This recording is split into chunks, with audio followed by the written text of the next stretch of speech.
From Las Vegas, Nevada, the Las Vegas Strip studio, I'm Brad Stein. Welcome to BettorCenter Live. You can watch us on YouTube at Louis Diamond. Also, louisdiamond.com, 9 a.m. Pacific Standard Time. 5 pro handicappers here to make us money. Today we have a little Major League Baseball, of course, Monday Night Football, and the most interesting play of the day. We never waste time here on BettorCenter Live. We're going to introduce the first 3 resident handicappers to the show: Louis Diamond, Tony Gullidge, and Dell Computers. How are you guys? Hey, good morning, Brad. Oh, I like it. You trimmed the beard there, Louis. You look good. Yeah, just trying to stay interesting, my friend. You're always interesting. That's why we do the most interesting play of the day. Guys, we had a action-packed Sunday, a buzzer beater in the NBA playoffs. We have one team that doesn't know about the onside kick, the rules. Louis D, we're going to start with you. What the hell did you learn from yesterday? Definitely learned that team needs to figure out an onside kick. Now, I know Tony's got a little bit of a different take on that, but I don't care. You got to jump on that ball. As simple as that. I learned that. I learned that the Houston Texans suck like we said they were, and they're going to be a great team to fade. Thank goodness that ESPN hasn't caught up to that yet, but ESPN has obviously caught up to the Ben train.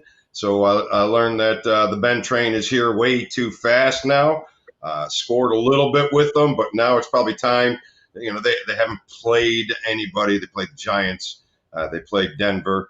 So, and actually they struggled there a little bit with Denver. So not very impressed with that.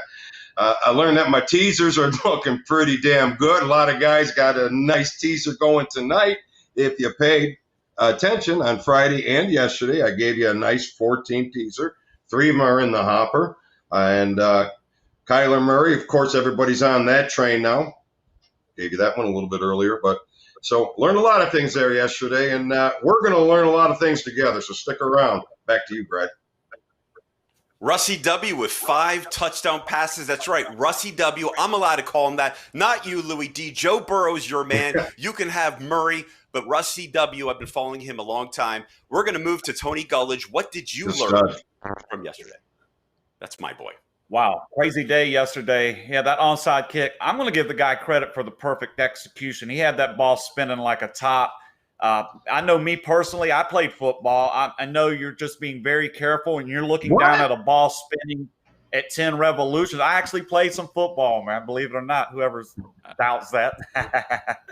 Not high school level, but that's playing. But I could see how they would be a bit confused and not want to jump.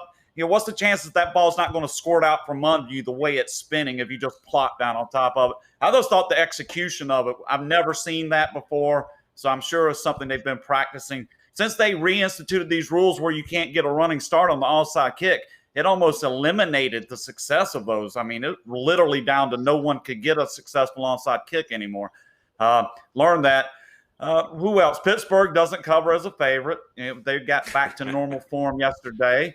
Buffalo, after looking good, you know, the public money was wrong there, although these are backdoor covers, but that's what a lot of these NFL games come down to. The very last possession, will the team score or not? That determines who wins and loses. Half the games seem to come down to that. Cam Newton seemed like a pretty good pickup for New England, even though he got stuffed at the goal line last night for damn near the league minimum on an incentive-laden contract. I think they're going to get their money's worth from Cam Newton this year. Other than that, Denver Nuggets, they covered the spread for us. I think most interesting play. I did give out a 3-team parlay that cashed. Dallas money line was on it. So Dallas, Kansas City, and the Colts. I think it paid about plus 200. So got that and also hit the Nuggets. Looking forward to a big week of action, guys. Let's cash some tickets. Del, what did you learn beside the Jets are not going to the Super Bowl this year? Yeah, that's pretty obvious. Jets are definitely not going. But yeah, just as these guys talked about the Falcons, I mean, I know it's 2020. Things are really, strange and things are really, inconsistent. But you can definitely count on the Falcons blowing 20-plus point leads any time of the day, any year. So that's pretty normal. Falcons giving up that, huge lead that they had. I know you're a huge Burrow fan, but did you guys see Herbert yesterday? I mean, Herbert looked really amazing in his first start. Oh, yeah. I'm really I excited to forgot to see him mention start. that. Yeah, Yeah. he looked really good in that Chargers game. So I'm excited to kind of see him. Probably some good value coming in. I'm sure they're going to be dogs coming up too. So really excited to kind of see Herbert play a little bit. I had the Nuggets yesterday getting hit by that buzzer beater. Mason Plumlee should have played a little bit of defense. Maybe he just let Anthony Davis go. But yeah, yesterday was a really exciting day. Hopefully today we got some more exciting winners for you. I hope so. Let's start with Monday Night Football. Game number 1, we're going to stay with you, Dell. We have the Saints. They opened up -4 over the Raiders, currently -5.5 with an over-under that opened at 50.5 and now currently is at 48.5. Yeah, for this game, I actually like the total here. I like the total going under. So it opened up at 50.5 down to 48.5. Action's actually coming down that over as well. So we are behind the 8 ball again, but I'm still confident on this game still going under. If you were here earlier in the week, we were probably able to get that number at a better number, which would have been much better. But I definitely like this game still going under between the Saints and the Raiders. 60% of the bets are still coming on the over, yet that line is still dropping.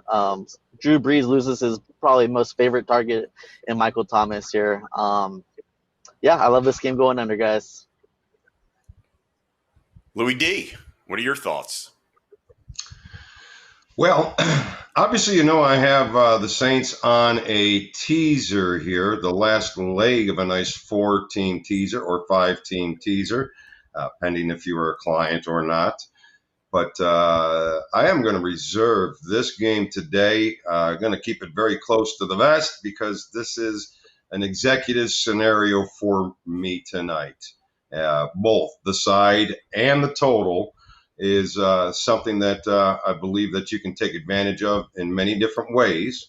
So I'm going to, for the first time, actually request that if you're really serious tonight and you really like to take advantage of tonight's game, give me a call at the 877-711-WINS or 877-9467.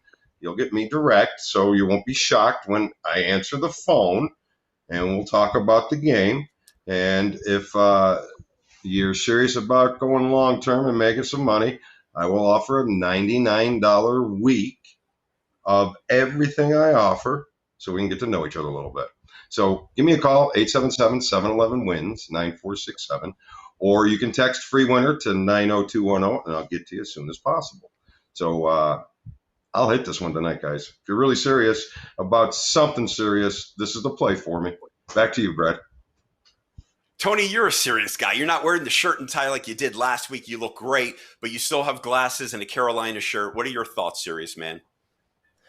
Well, let's put this pretty simply. I'm going to play the Saints tonight. It's the Raiders' defense is basically is what's driving me to make this play. I know Thomas is out. I think that's sequestering this line just a touch. I almost don't even count this as a home game, new stadium.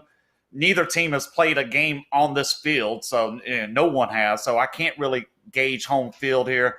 So that's going to help give me a little more value on the Saints. I still see the Saints methodically moving the ball, no problem. Carolina did it all day long on this Raiders defense. I'm going to think the Saints defense, especially up front, looks a little better than what Carolina's putting up. That's going to be a sore spot for the Panthers. Kuechly retired, obviously, but still that front is not getting the job done in Carolina. And compare that, the Raiders did it to them, but I don't think they do it to the Saints tonight. I'm looking at a score of about 30-17, however that falls in your total range. But I think you're going to get about a one full score over the spread, take the Saints tonight. That's my prediction. It's exciting being here at the Las Vegas Strip studio, knowing that we actually have football just down the road. Football here in Las Vegas. Never thought it would happen, but it's happening. The Raiders opening home game right here in the stadium. All right, we're going to move to Major League Baseball, guys. Game number 2. We have the Chicago White Sox at the Cleveland Indians. Opened up at Cleveland -115. Now it's -111 with an over-under opening at 8.5 and now 8. We'll stay with you, Tony. Okay. Well, this just happens to be my Major League best bet of the day. I'll tell you what, I'm just going to give it out. Clients, hopefully they don't get too upset with me. But I'm going to play the White Sox here as a small underdog. perfect 5-0 in the 5 Dunning starts. He's been pretty consistent, whether it's on the road or away.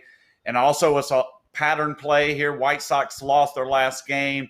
They've been doing very well avoiding any kind of losing streak. So you get a pitcher where the team has won every start he's made, and you get that bounce back that's been working with the White Sox coming off losses. Perfect setup, great price, get a little better than even money. Thank you. That's my best bet, Major League Baseball, Chicago White Sox. Louis, bag of diamonds. I smell a few diamonds on this play here as well, and not so much on the side because, as you know, I'm more of a totals guy, and as you know, I'm always looking to play Cleveland to an under, and 22, 29, and 2 this year to the under for the White Sox, so they're coming to the table with a little bit of an under record. Indians 18-32 and 3 to the under this year. Could be a little better, could be a little worse, pending how early you got the line because those pushes. Look at today, 8.5 last night. It's 8. May even drop to 8 under the favorite by game time. May even hit the 7.5. So the under really has to be the play here. 3 out of 4 unders. For Saval versus the White Sox, his last 3 have gone under, and 3 out of 5 unders for Dunning, his last 10 starts. Obviously, he's only got 6 starts, or 5 starts, 5 wins. So he is pitching well and getting the win. So I got to agree with Tony there. And 7-14 to the under for the Indians at home. So it's under city here today. Cash the ticket, Cleveland under. Do you agree or disagree, Del, with what the two boys just said? Yeah, so I'm going to have to disagree, unfortunately. I'm actually going to be opposite of the White Sox.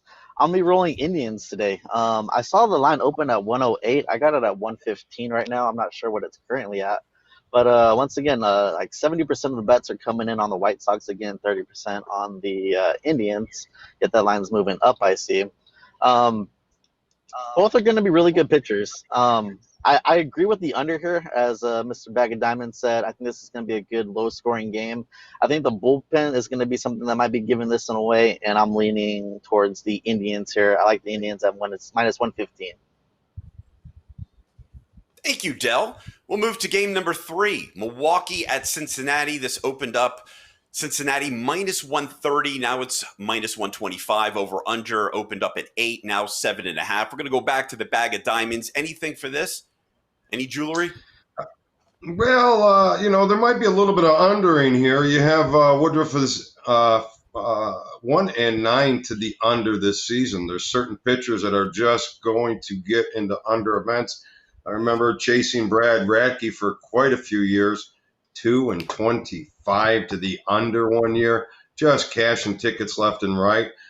So you're going to want to keep an eye on Woodruff right now. He's 1-9 to the under.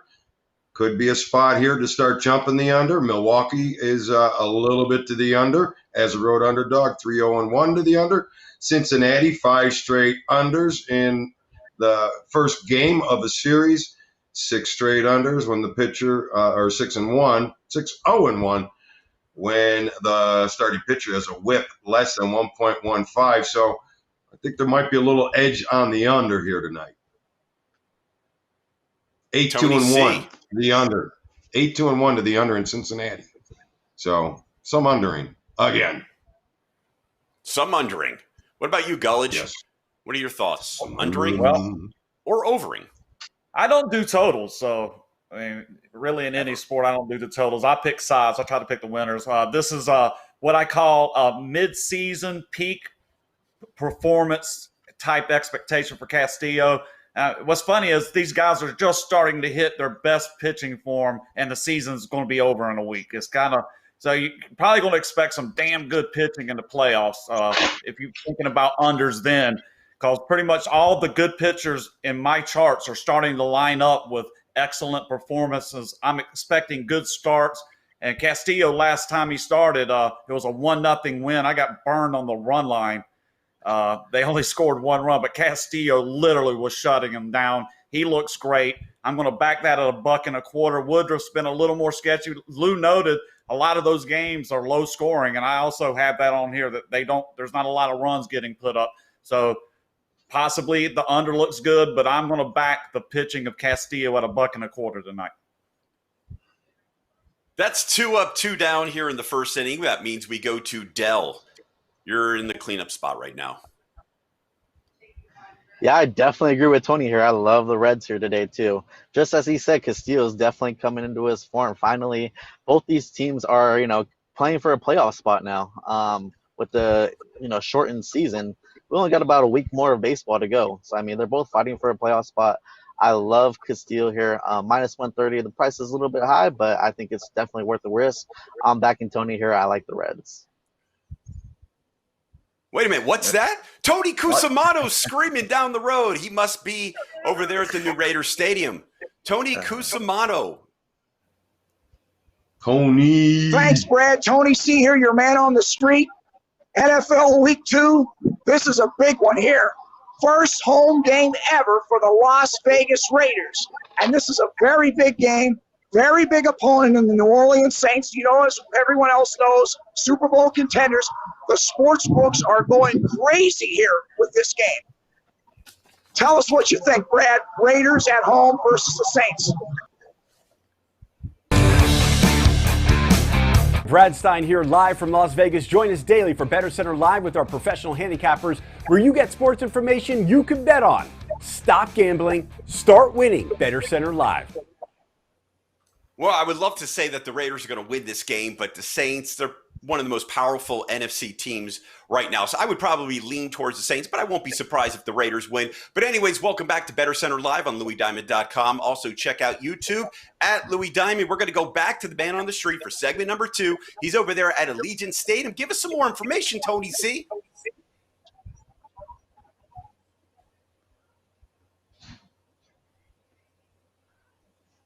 Thanks, Brad. Tony C here, your man on the street. I'm going to throw it back to you. This is a big, big game.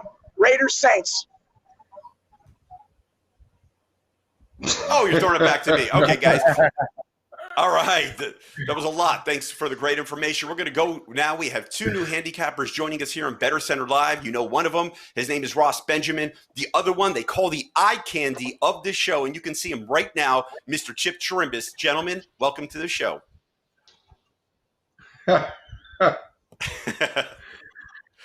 More like ear candy. Eye candy. I knew I should have entered that Mr. America contest. I'm sure you did. You know what? He's got turquoise on today, and turquoise is the color of money, guys. I know people don't realize it, but if you follow David Icke, the guy that brings all the reptilians around, turquoise is the color of money.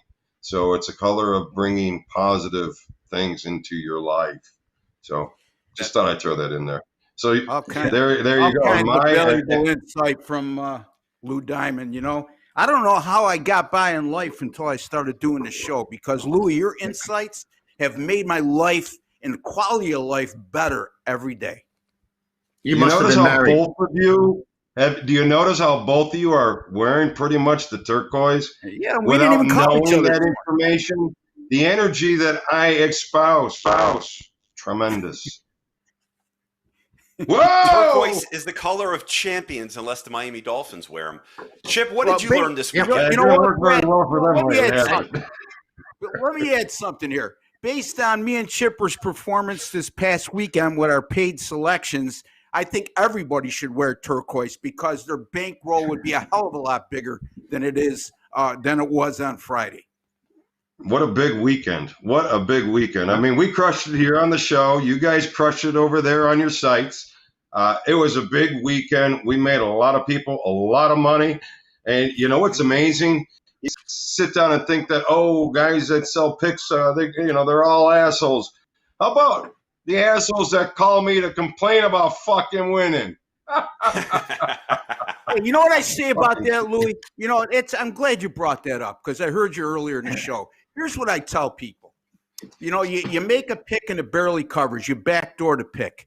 I said, when was the last time you won a game luckily, or got a break to win the game or won on a backdoor cover, and you went up to the ticket window and said, here's my ticket for $300. You know what, Ross? You are extremely lucky. We're only paying you $150. No, that doesn't happen. You know, a win is a win is a win. The same thing is if you lose by 40 points, okay? Somebody doesn't track you down and say, hey, Ross, that was a horrible pick. You know, we have you on camera here. You made a $300 pick. You're going to have to give us another $300 because it was so lousy. So my point is, Louis, screw him. Wait, you want to know my point, Ross? Guys who complain, and women also, they probably complain too, who complain about picks, they probably don't wear turquoise, do they? Hey, you got it. Right? Very insightful, Brad. That's, you know, between you and Louis now, the world is taking on a whole new meaning for me. A whole new meaning. Oh, I'll rip them filters right out of your fucking eyes. I will. Ross, what else did you learn this weekend? There are some great games, some buzzer beaters. Yeah, you know, Brad, in all seriousness, I learned a lot. You know, first of all, back in the old days, if you threw 90 in baseball, that was considered a really good fastball. I was talking to Louis and Chip about this off air. Now everybody throws 90. You know what I mean? And you look at the NFL right now, a 300-yard passing day used to be pretty unique at one time. Not no more. It's got to be a 300-yard passing day is like throwing 90 back in the old days, and a 400-yard passing day is like throwing 100 now. We had 9 passing quarterbacks. Yeah, well, yeah, 9 passing, a little bit of change of philosophy on offense too. Yesterday, 9 quarterbacks threw for 300 yards plus. Those 9 quarterbacks went 3-6. So here's what else I learned.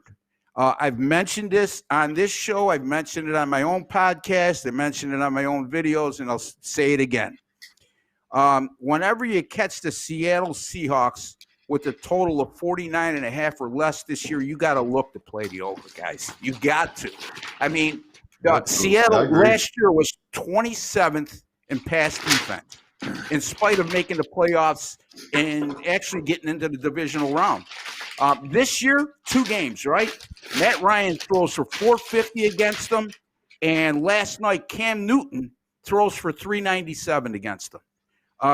They've been able to get away with that because Russell Wilson is just playing off the charts good.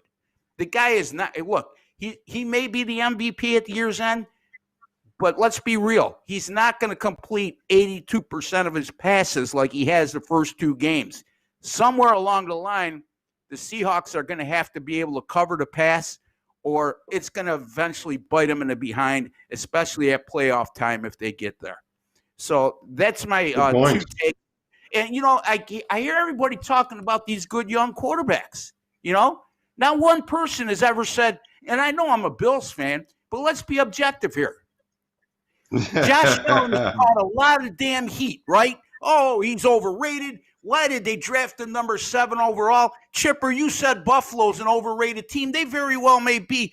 But you know what? This kid in the first 2 games, all he's done is thrown for 729 yards, 6 touchdowns against no interceptions, 75 yards rushing, and 1 touchdown on the ground. Hello? He's only in his 3rd year. Okay? So wake up and smell the coffee, people. Now he's got some weapons around him. Stephon Diggs for a number 1 choice. Thank you, Minnesota. Because right now, Diggs 16 catches, over 230 yards, and a touchdown. That's my rant for today, Brad. I'm done ranting. I love your rant. It's only 2 games in the season, but you made some outstanding points. We're going to go to the eye candy of the show. Chip Chirimbes, how much can you add to what your friend Ross Benjamin just said? Absolutely nothing.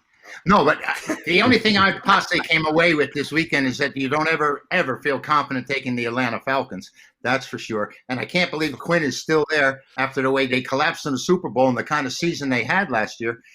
Atlanta comes back. Falcons closed the season strong last year, winning a number of games, and that sealed their fate for their future because they kept Quinn around. And There's no reason for them to blow that game yesterday, and that's poor coaching. If you don't know that fall on that ball, you're not playing to win the game. You got to be aggressive. You got to go get that ball. I don't care if it's a yard short or 2 yards short, because when it was 10 yards past the line, the Dallas Cowboys recovered it. Their special teams coach, they have to be better prepared than that. They really do. And that's what I learned, is that don't count your money if you're going to be betting the Falcons. And of course, this weekend they'll probably win outright. All right, guys, we move to Monday Night Football. Let's see what you guys learned or are going to learn after this one. The Saints at the Raiders, the first home game here in Las Vegas, opened up at -4, now -5.5, opened over under at 50.5, and now it's 48.5. We'll stay right there with you, Chip. Who do you have? I think you're going to learn a lot about the Las Vegas Raiders after this contest. I mean, you got a strong NFC team coming here, and New Orleans put one away last week, and they're used to playing indoors, and they're used to playing now. They've had one under their belt without anybody in attendance. I'm really wondering if you guys think that the visiting team now has a better chance to win the game without a home crowd there, and if the line has really, how much do you think it's really affected the line? Because I'm trying to weigh it. I'm not quite sure, but I think the Raiders have a chance. I mean, look. I understand that the cardboard cutouts in Las Vegas has the star-studded. So they don't want to let these people down. I'm gonna take the Raiders. One of those cardboards is you, I believe. Chip is a man. No, I don't think so. Maybe they got the back. They got that's what I thought. I read. They want a good-looking crowd. What are you gonna do? Yeah, Ross, we already know you've already learned everything. What are we going to learn from this Monday Night Football game? I have not learned everything. Yeah, I learn something new every day, guys. Look, I work with Louie and Chip. How could I possibly stop learning? And I mean that in all sincerity when it comes to football. Now, having said that, tonight's game. Yeah, Chip, to answer your question, I think when you have no fans in attendance, which there will be no fans this evening, that instead of giving a 3-point edge to the home team in terms of how the odds makers make the line, I think it's more like 1.5 now. I think as far as home field advantage goes with no fans, I think the only time that really comes into play in my mind, and again, it's still early, guys, is if you have to travel. If a road team is coming off a road game and has to go on the road again the following Thursday and play on short rest, I think that should take it into account. So that's just my take. And again, we're working with a small sample size right now. As far as tonight's game, you look at this total, and my buddy Chipper brought to my attention when I brought up totals. He doesn't play them, and all due respect, I do. And his record speaks for himself. So you can't criticize a guy who doesn't play totals, so wins on a consistent basis the way he's done the last 3 decades. But I look at totals, Brad, as if there's 16 games in the NFL that week, if I eliminate totals, I'm eliminating 16 possible winners on the board. So anytime you give me a bigger board and more choices, I like my chances and my probability of coming up on the winning side more than I don't. Now, that doesn't guarantee anything. It's just the law of probability of me when it comes to sports betting. So this total opened up at 51 tonight. This is going to be my most interesting play of the day, is going to be on the total tonight. I could tell you this, folks. If you've been to my website, rbwins.com, since last Monday night, I'm 6-2 in the NFL. I had off a 3-0 weekend in college football, and including my most interesting play of the day on Saturday, which I had UL Lafayette plus 17. They lose by 3 in overtime. Doesn't get any easier than that. My point being, I'm on a nice streak right now. Might be a good time to follow me. So my website's rbwins.com. Lou, do you have any diamonds to add to Monday Night Football? The diamonds have to come via calling 877. What the hell is my number? 711 wins 711-9467. If you call me or if you text free winner to 90210. Like I said, I'm reserving tonight's football game. I'm locked in. I know I got the side. I know I got the total. I know I got the teaser. I know I got the parlay. I got it all for you. $99 will get you a week of everything, so you can really see what I can do for you behind the curtain.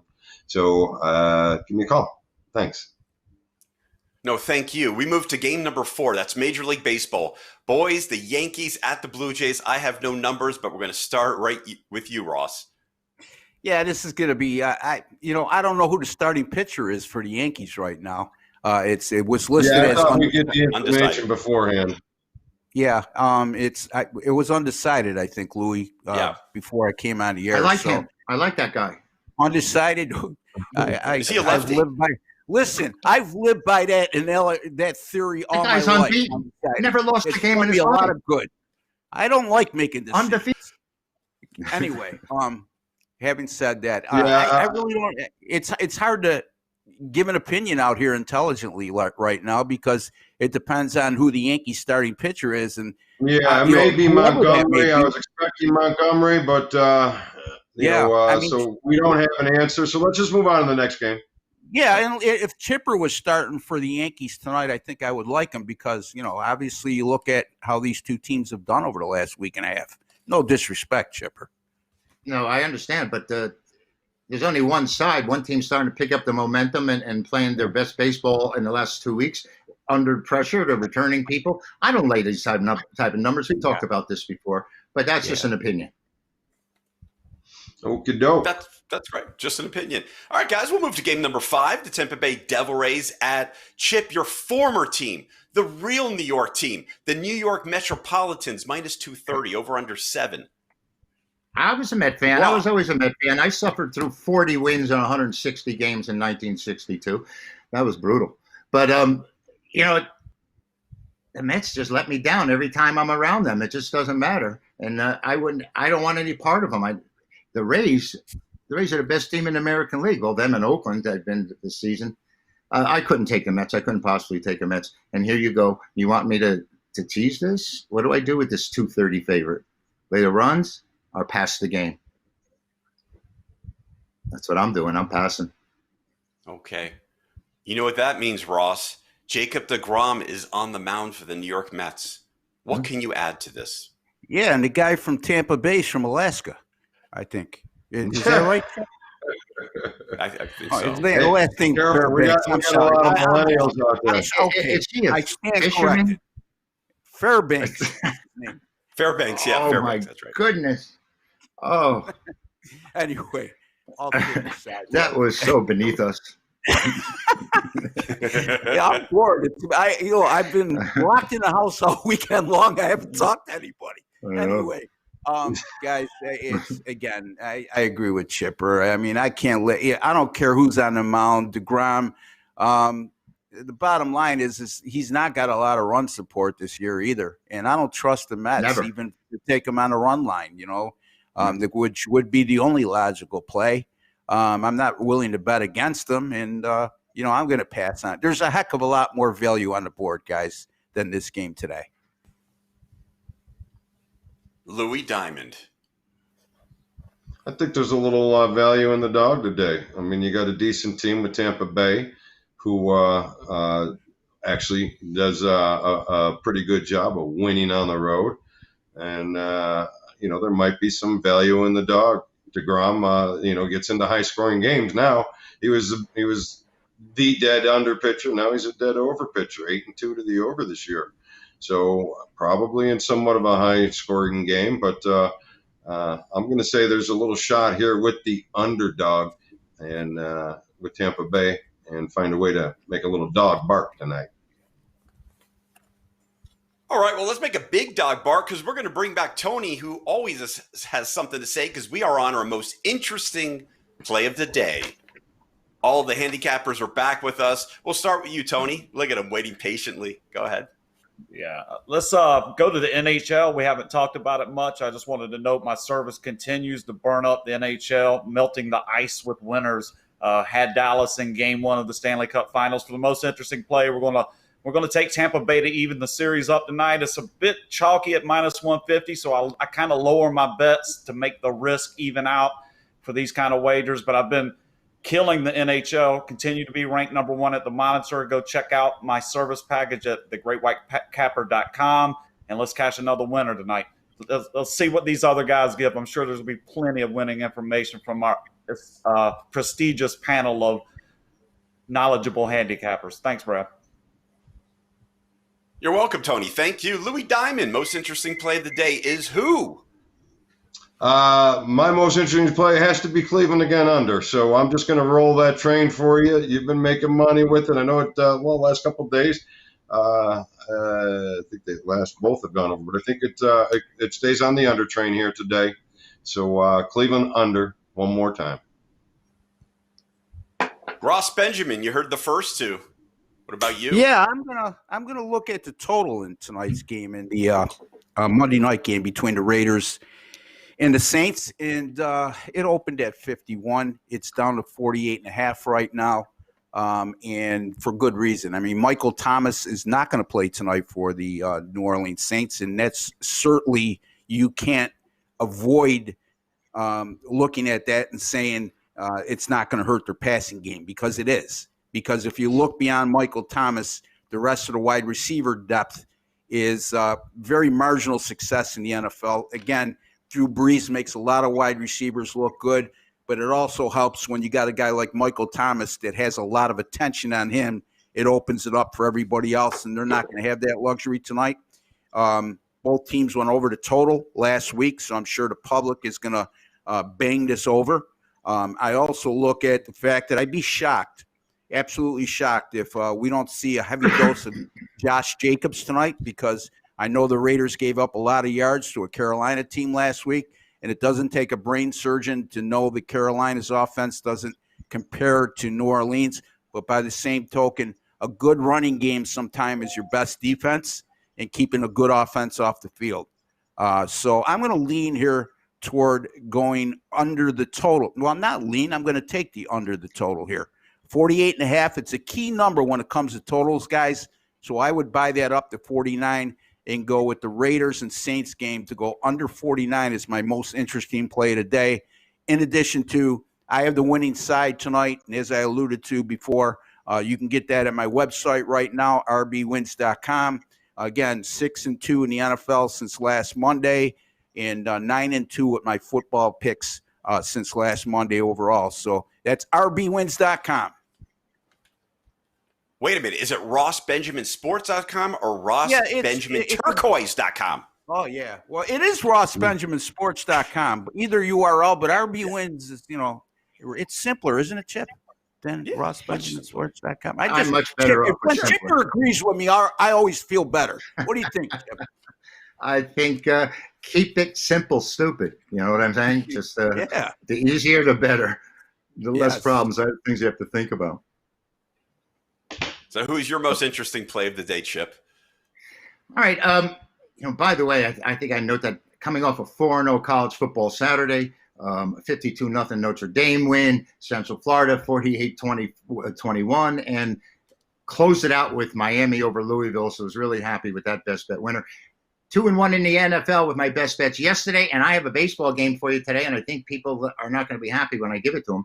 I'm going to go back to Cleveland, where the Indians need 2 wins to qualify for the playoffs. The Chicago White Sox have the best record in the American League and are already there. Cleveland's a favorite here, and I understand Dunning is 2-0 with the White Sox. The White Sox are 5-0 in his starts as a team. But this team has already clinched it right now. Cleveland needs it there. And by the way, the White Sox are 1-5 as road underdogs in the last 6 times out, and they are only 7-16 against the Cleveland Indians. I'm going to take Cleveland here. That's my most interesting play in that way. And if you're looking for the winner in the NFL game tonight, coming off a 3-2 best bet Sunday, log on to chipwins.com and get it all. The baseball's up as well. I have 3 premier plays. Make yourself a winner. Log on and follow the buy links. All right, guys, thank you. We're out of time. We'll see you next time at Better Center Live for more up-to-date picks and great sports information. We want to thank one of our YouTube fans, Ramon Scott, for his comment. Thank you very much. Thank you to our fantastic team from Louis D to Chip to Dell to Ross and Tony Gullidge. Special thanks to Eugene and Spotlight Film Productions. If you don't win, obviously you're not playing. So if you don't play, you won't win. BettorCenter Live, BettorCenter, of course, at LouisDiamond.com and on YouTube at Louis Diamond. I'm Brad. Have a wonderful day, and we'll see you tomorrow. Same time, 9 a.m. Pacific Standard Time.